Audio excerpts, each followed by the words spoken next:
끄라비에서의 여행을 마쳤다. 이제 다시 푸켓으로 돌아가는 날.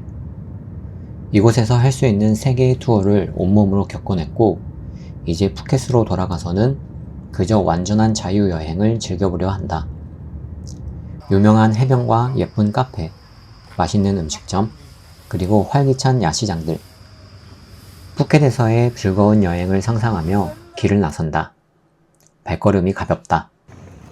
푸켓에서 끄라비로 왔을 때의 정반대의 순서이다. 호텔에서 택시를 타고 노파라타라 항구까지, 그리고 그곳에서 배를 타고 푸켓의 라사다 항구까지, 다시 택시를 타고 호텔까지 이어지는 여정. 여유있게 항구에 도착하여 여유있게 커피 한잔을 하고 여유있게 산책을 즐기며 여유있게 배편 회사 부스를 찾았다. 여행을 하면서 느끼는 이런 여유로움이 참 좋다. 한국에서는 회사 일을 하며 나름 치열하고 정신없이 하루하루를 보내야만 했는데, 그런 삶에서 잠시나마 벗어나 찾는 이 기분 좋은 여유로움이 너무나도 반갑다. 배편은 왕복으로 예약했었기 때문에 지난번과 같은 회사를 이용한다. 체크인을 하는 과정에서 무언가 문제가 있었는지 시간이 조금 오래 걸리긴 했지만 직원들이 무척이나 친절하게 응대해 주었기에 마음이 불편하진 않았다. 그저 그 기다림마저 여행의 일부라 생각할 뿐이다. 배를 기다리는 동안 인도인 관광객과 짧은 인사와 대화를 나누었다. 그녀는 온라인으로 일을 하기 때문에 여행을 다니면서 업무를 병행하고 있다고 했다. 저런 삶, 내가 그토록 목표로 하는 삶이기에 부러운 마음이 앞선다. 부러움을 뒤로하고 배 시간이 다 되어 드디어 푸켓으로 출발한다. 캐리어는 역시나 직원들이 배로 직접 옮겨주었고 우리는 가벼운 작은 가방만 들고 탑승했다. 예전처럼 회항하는 사고는 없었지만 푸켓으로 다가갈수록 날씨가 흐려지더니 파도가 거세지기 시작한다. 배가 많이 흔들린다. 그저 빨리 도착하기만을 바라는 마음으로 1시간 30분 정도를 달렸을까? 드디어 라사다 항구에 도착하였다.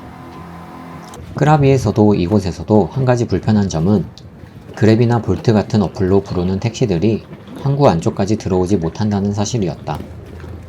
결국 무거운 캐리어를 끌고 항구 밖으로 어느 정도 걸어 나가서야 겨우 택시에 탑승할 수 있었다. 푸켓으로 돌아와 정한 첫 번째 호텔은 카렌 해변 근처였다. 여행을 오기 전 유튜브를 통해 정보를 찾다가 이 카렌 해변이 너무나도 아름다워 보였기에 꼭 와보고 싶었던 곳이다.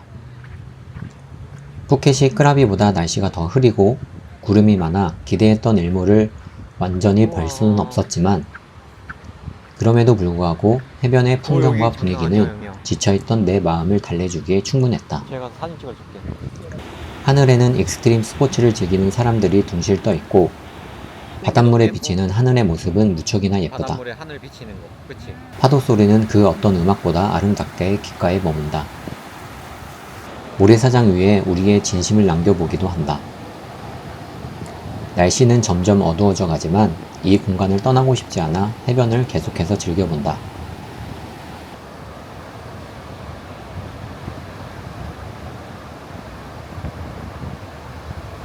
No thanks. No thanks.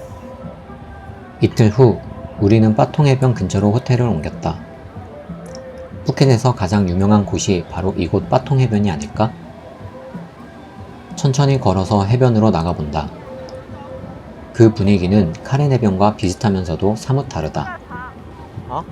관광객은 훨씬 더 많이 보이고 호객행위 또한 그에 비례하여 많아진다.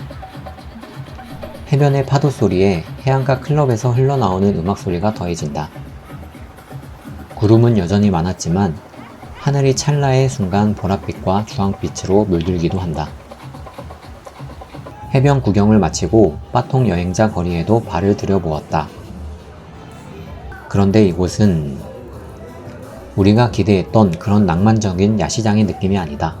수많은 술집과 상점, 끊이지 않는 호객행위, 그 정신없는 분위기에 금세 지쳐버려 걸음을 돌려야 했다. 다음날 아침 한국으로 돌아가기 전 다시 한번 빠통 해변으로 향한다.